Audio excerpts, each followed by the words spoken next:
Good morning. I completed this blouse and today is Sankranti. It's a festival, it's a harvest festival in India. So today I'm going to do a lot of nice cooking and also there is a party in the evening, so I'll go to visit my friend's house along with my kids. So I am going to do a lot of good cooking, some traditional foods because my kids enjoy all the traditional food that we have. So I'm going to do a lot of that cooking. I also have a lot of other stuff to do today. I have to do groceries. I have to take my daughter to a dance class and that party. And I also plan to do some sewing.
Oil still has to be heated.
This is some dal, basically lentil soup with some rice. I'm offering all this to God first. Then these are garalu, which are the dumplings that I made, along with some chutney. And then the sweet, which is pongal, along with some curd. And where is the key? Is the key. I had such a sumptuous meal. I'm going to wrap this to the mannequin. This is for boutique number 2.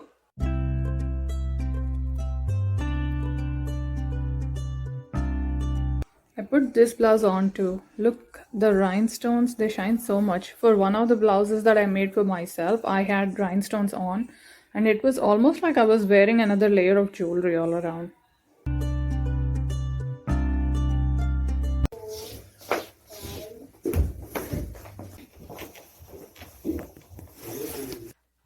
I'm going to start work on this blouse. This is Texas Client's blouse. It looks very nice. It has this is a beige color and has like this nice border on it. And since the border is coming on both the sides, I can put it on sleeves and on the back. As usual, that's the most simplest design that we have. But she has given me a pattern and I've drawn it here.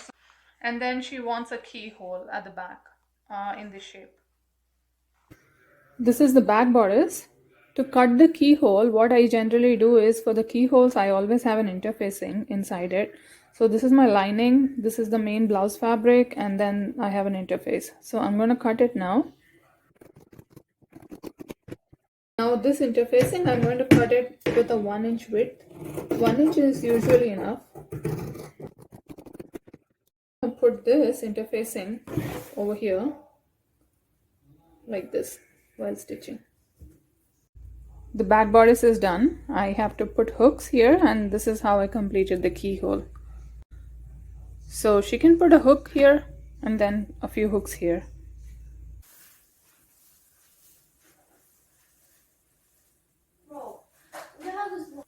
And this is how I look in sari. I'm wearing some light jewelry and some rings, simple bangle. My kids are also dressed, and then I'm going now. Look at a pencil, and I got this. Oh wow! Oh, this glitter. Every time I go out dress up in a sari, this is what happens. Everything becomes so messy. This is my bangle collection. Everyone said that my sari looked great. It's a very old sari. It's 8 years old sari. So now I'm going to just change and edit this video and upload it. Good night.